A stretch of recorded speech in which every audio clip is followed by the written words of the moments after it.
If you've been listening to the podcast for a while and thought, man, I would love to grab a drink and pick the brain of some of these guests I've been listening to, or maybe me as well, here's your shot. I'm putting on an event this April called Elevate. This is the third year doing this, and we're going to be in Phoenix, Arizona, where we're going to have the top agency owners really come together, share what's working, get real on what's not, and really help each other scale faster. So if you're ready to finally get out of the weeds and grow your agency the right way, I want you to join me and 50 other amazing 7 and 8 figure agencies at Elevate. You'll connect with people who've been there, leave with a real growth plan, and actually enjoy the process. Now, we only have a few tickets left, so make sure you go over to elevatemyagency.com to lock in your spot now. Go to elevatemyagency.com now. You're listening to the Smart Agency Masterclass with me, Jason Swank, and we're bringing you this episode courtesy of our friends at Wix Studio. Let's go ahead and get into the show. Hey, Michael, welcome to the show. Hey, Jason. Awesome. Tell us who you are, what you do. Name's Mike Davern. I help to run Incept. We are, I guess I would call it an AI-enhanced digital-first agency.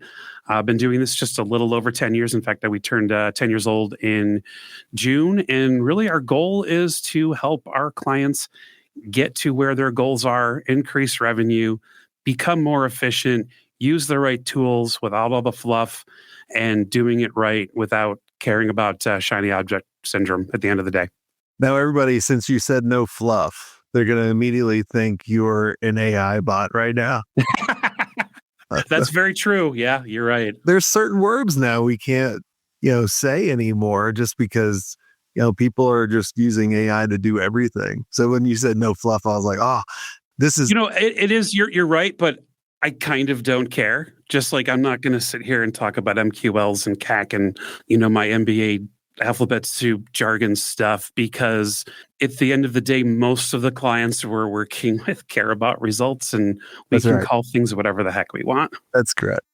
That's awesome. How'd you guys get started in the agency? Accidental agency owner or? Kind of accidentally. Yeah, I was in corporate America. My life circumstance got me out of being able to be in corporate America. I was helping out actually some short-run publications in a previous life after leaving the music business, as that was starting to get killed. Yeah, that was a lifetime ago. I was actually an artist development rep for a major record label, and that was fun and nifty, and they went under and didn't pay their bills, and I was one of the many people that didn't get paid, so it got me back into corporate.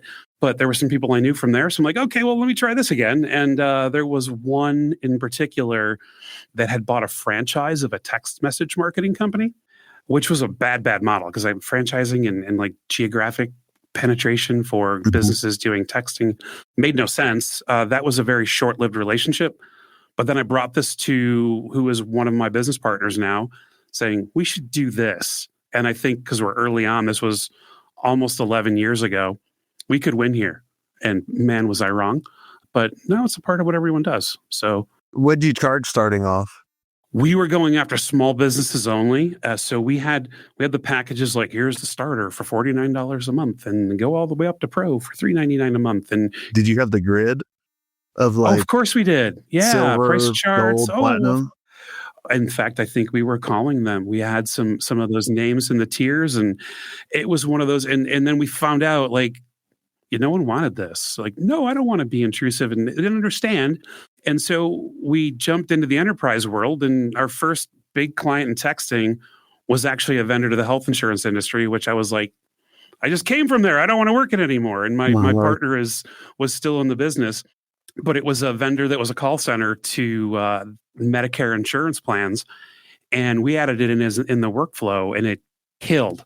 And then what it did was not only it opened our eyes up to more enterprise relationships, which we developed some more of those, but it also then, when we started being able to tell that big story into smaller and medium-sized businesses, I was like, yeah, we can give that a try, but what else can you guys do? And then we just that's where the accidental came, is we went from being a vendor in one very specific niche to over ballooning to a full service agency, digital first, but still full service, and realizing we needed to just prioritize where everything went. And it kind of goes to where we are now. And It is certainly doubling down on what we can use smartly with enhancement with the AI. But that was where it was. It was a necessary accidental because of displacement, but we grew and we kept on having new ideas. And I feel like we were almost always too early to the game with some things we were trying to do throughout our life cycle. And now either we are not, or I don't care anymore. I'm not sure which. Yeah. Now, I'm going back to the beginning, kind of when you were telling us you're an AI first or leading with AI. What does that mean? More enhanced, actually. So AI first would be a misnomer because we don't, except for a spinoff company we have that we've actually done about 80% of it AI. And that's what we do a lot is we incubate in-house before we bring it to the world. AI enhanced is more the right way to utilize it. So we were in automation, and then there was this sort of period of time, maybe 6-7 years ago, where learning and automation started getting really involved. So we, for a minute, and a minute might have been like 9 months or a year, we were involved as an agency in IBM's Watson test program. So we were just feeding the pig and getting some free tools from them at the end of the day. Almost like if you're using Microsoft Clarity on your website, you're feeding the pig and getting a cool free tool now. If you're managing websites, it was the same piece. So that landed into things like, okay, what can we automate with social media with tools? What can we automate, for a brand's reputation with tools? And then as AI started getting more and more baked into the learning, before we called it AI, we were calling it, I think at that point, machine learning, if I recall. Mm-hmm. That was the term that all of us were talking about out there. And then we start getting into understanding how bidding works, even in an advertising environment, whether that was Meta or Google. And we were very early into embracing programmatic and DSP platforms. And all of that now is just those AI tools are baked in. So that part of it, I suppose, that slice off is AI first. But the enhancement piece is what can we do that's actually going to save money, save time, and drive results. And there's too many tools out there that are full of crap in terms of what they're promising. And so when we talk about that, we're almost the curator of the right solution, and we've built processes and workflows so we get deeper and deeper into it. And as we're acquiring clients now, it's actually given us, I think, an edge because we've crushed our hourly model. We still have some legacy clients on that, but everything we're doing is flat rating based on priorities and outcomes and results. Going back to what you were saying about there's so many things out there, right, that are kind of crap. You just put AI on it. Kind of go back to when I started this industry, you just put .com on it and people wanted to invest. Yep. Thought it was going to be the next $1 billion idea. And we were talking in the mastermind yesterday, and one person asked, because I asked, I was like, what's scaring everybody?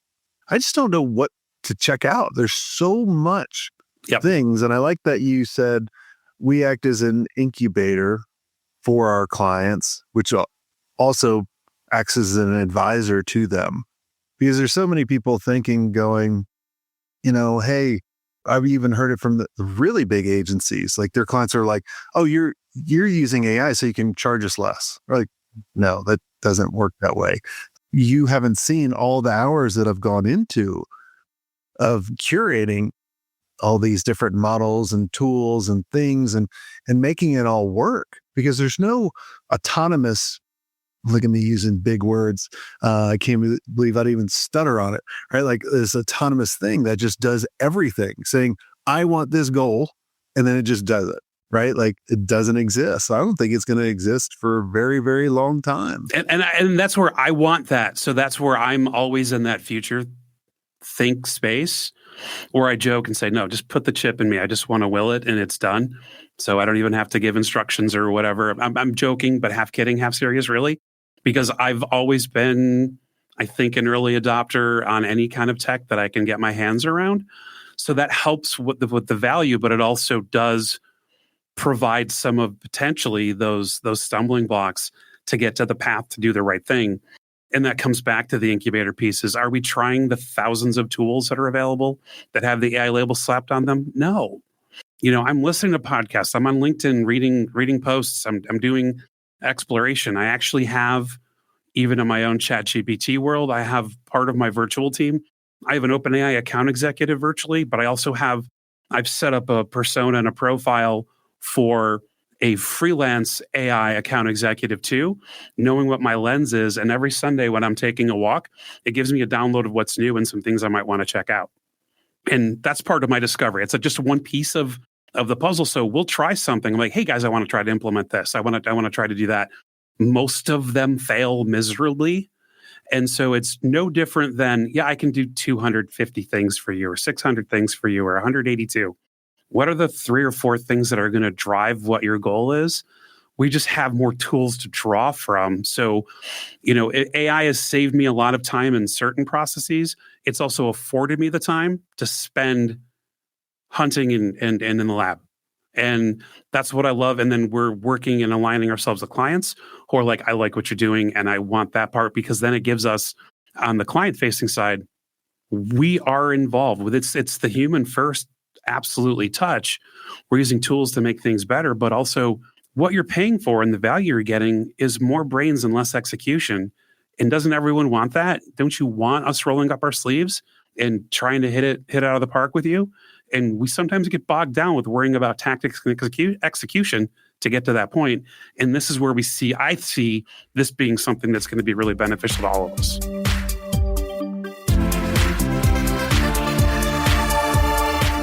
Look, your agency adapts for every client, right? Your builder should do the same. That's why Wix Studio is built for the way you actually create. AI-powered site mapping lets you get straight down to the design. Whether you shape things in Figma or start in Studio, your vision's coming to life quicker with no-code animations and built-in responsiveness. And for client growth that actually scale, you've got extendable business solutions and a dynamic CMS. Scale your agency at wixstudio.com.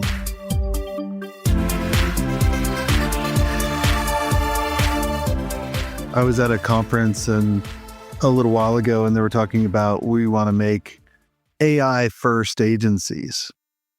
And I was like, I don't know how I feel about that. I'm glad you said human first, because we want to connect with people. We want to get the results, and we want to we want to make superhumans, because we still have that connection and we can chat. One of the things I brought up in the mastermind yesterday, I said, who knows their 5 biggest clients? And everybody's like, I know. Have you ever met them in person? A quarter said yes. A quarter said yes. We got to grow that number, Jason. How do we do that? Yeah. We're on a Zoom world, right? Mm-hmm. We're doing this over a podcast. Everyone's used to doing Zoom, but you go out to meet someone, have bread with them, have salad, that kind of stuff, share a beer, drink, whatever. They're going to be less likely to kick you down the can when that AI, first agency comes. I can tell you that number for us with our top client list is 100%. We have FaceTime, and that FaceTime is we try to make it at least quarterly. Yeah. And your retention's probably amazing. Our average client life is just under 7 years.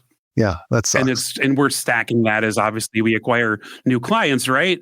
But I talked to we gotta keep on. First thing I gotta do is replace the revenue that I'm gonna lose. And you have to plan for that, right? You pull a whale into the boat. It's hard to say no to that, right? But you also need to get to the point where you're comfortable flexing that no muscle too, because sometimes it's just too big of a fish and you're going to throw it back. Or more often, you're going to know the right boat to offload that fish onto, because you know that somebody else out there can handle that the way that you might not be able to. And this is the thing, is we all talk about being competitive and everything. We need just a sliver to do really, really well. And it's aligning yourself with the right partners and the right people, so that there is a solution. And inevitably it comes back to, not every relationship like that is reciprocal, and that's cool too. But it is just knowing where that comes. And I think because of how hands-on we are with clients, that we do have that life cycles a little longer, because, and this number better than I do. What is it, 1.7 years or something is the average relationship with an agency and a client? Less than that. It's and that's probably changed over time. Yeah, we have people come and go, but honestly, most of the clients we don't work with, sounds bad, but they didn't pay their bill. So we got into a financial issue and we had to not work with them anymore. And I'm happy with that, because it does make our job a little bit easier in terms of new business, because generally we're actually adding to the stack instead of having to replace. So who's leading the incubator for you guys? Is it you? I'm overseeing the incubator. I've got actually a few people on the team that are smarter than me in other areas that I let them do their thing. In fact, when we talk about even agency-wide, we have a set per employee budget for AI tools, for instance, that they're all allowed to go and buy. We have a little bit of a rule, like don't buy it for a year because you might shelve it after 2 months. I have so many of those damn tools. Yeah, that's right. Right. And so, but everyone not only is encouraged, they're expected to spend that budget and play. So what my lead developer is going to be buying and playing around with is very different than what my creative director might be playing around with, right? So he might be doubling down on video production in VO. Was it 3.1 now? And my developer is working in Claude every day, for instance, and needs the highest tier subscription to do what he's doing there. But we do that, and then we talk about it every Friday. When you guys started really jumping into AI, was there a lot of pushback from your team, or were they like, fuck yeah, let's go do it? A little bit of both. So it was, I think, 19 months ago where we sat everyone down and I said, this is the direction we're heading. And if anyone's uncomfortable, we're happy to have a separate conversation. And if you're really uncomfortable, we all know a lot of people, so we can help you find another place too. And that's kind of been our really part of our core of how we treat our people and our culture, is that don't ever feel like you just need to go look for another job. Let's have a talk. And if you really are ready for the next move, I want to help you go there.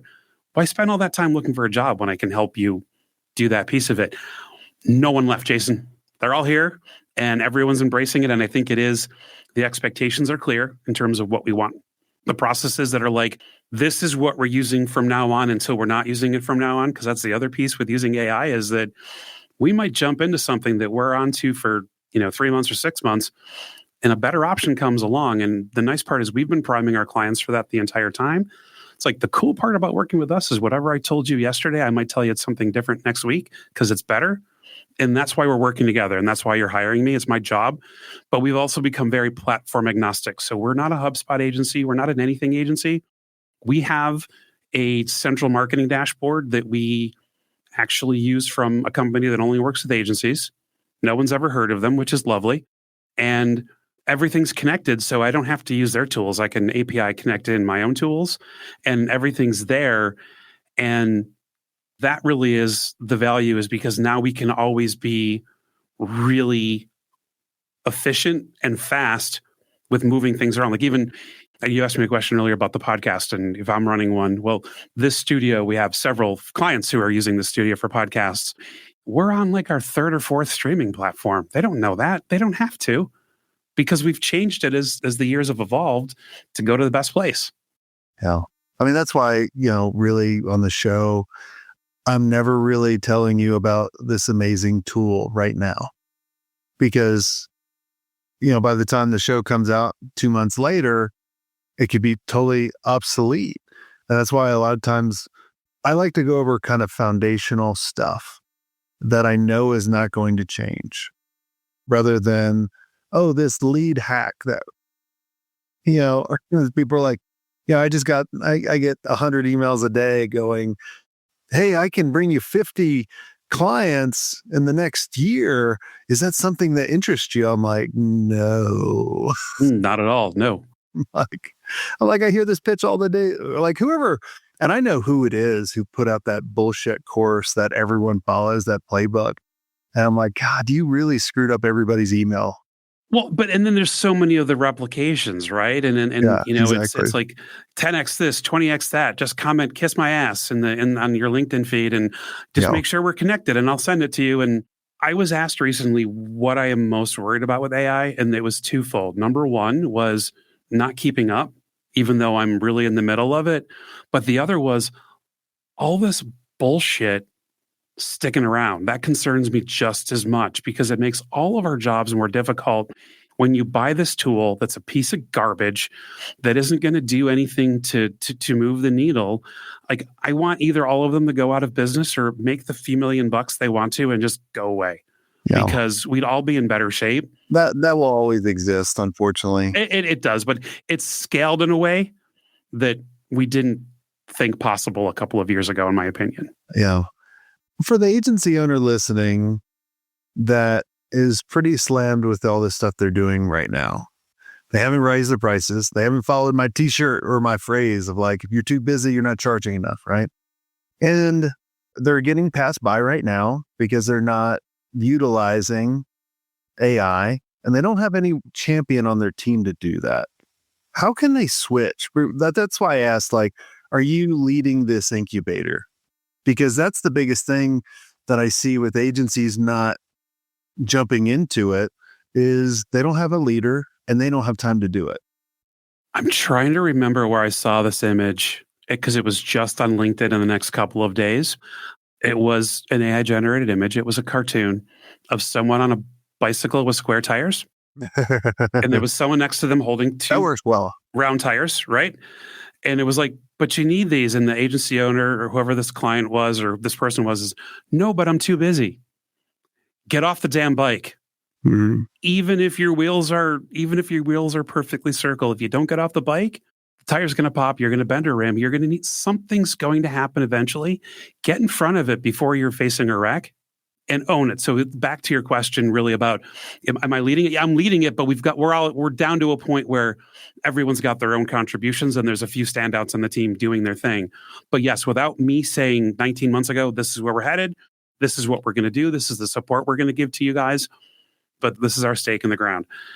Put your stake in the ground. Because if you're not doing it now, you are not going to make it. There's going to be a whole bunch, in my opinion, of agency owners and agencies who are not embracing the evolution of technology, and they haven't maybe all along, that are going to say, oh, wait, we'll wait till we do nothing technology enhanced and we're so niche because everything is crafted by hand and by person. There's going to be way too many agencies going after that little slice of business. Well, Michael, this has all been amazing. Is there anything I didn't ask you that you think would benefit the listeners listening in? I think just in general, it's about making sure that you can be, if you're going to be that person to lead things, be a sponge as much as you can be to absorb and filter. And if you're further down in terms of where your role is within an organization, speak up, volunteer.